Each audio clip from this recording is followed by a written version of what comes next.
The United States is a big country, and obviously there are many different problems. But one common problem that I want to emphasize is that there is overpopulation and overbuilding in coastal areas.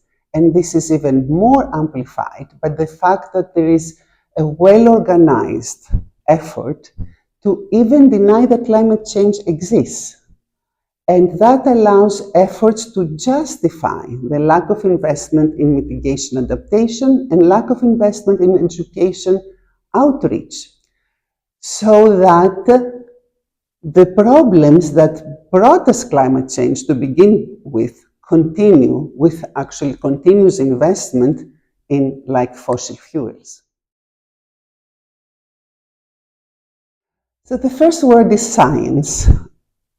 I mean by that to expand science so that we achieve a holistic approach to coastal resilience that includes and combines the study of the environment, the natural environment, which is oceanography, but also the built environment, which is architecture engineering, social studies to study the communities that live at the coast, economics, including economic losses and risk analysis, behavioral science, how do people perceive climate change, and also health science for ocean and human health. The second word is partnerships.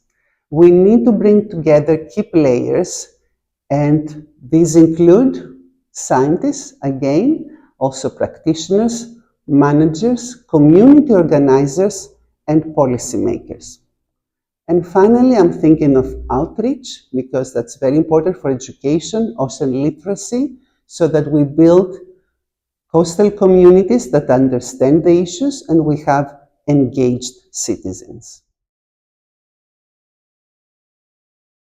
I'm excited about low-cost sensors that allow citizens to get involved, the so-called citizen science. So citizens can collect data with detail in terms of space and also time that we never had before near the coast.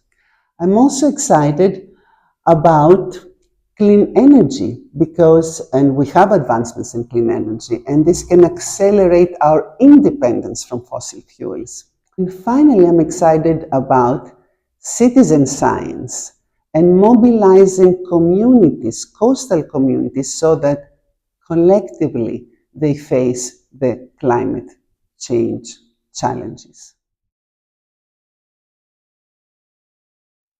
Coastal resilience is a very broad topic that cuts across different ethnicities, different backgrounds, different socioeconomic characteristics, and even different science aspects that drive how an area will respond to certain hazards and so on.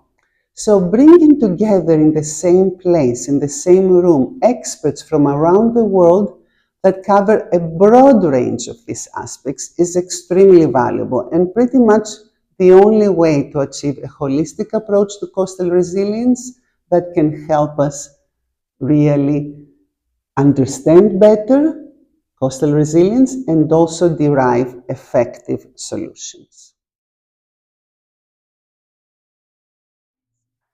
So I'm a coastal oceanographer, and coastal means different things for different people. So I'm going to say that the way that I view it is that the sea meets the land at the coast. So we have to go, and that's what I study, all the way from the rivers and the deltas to the nearshore environment, but also to the offshore.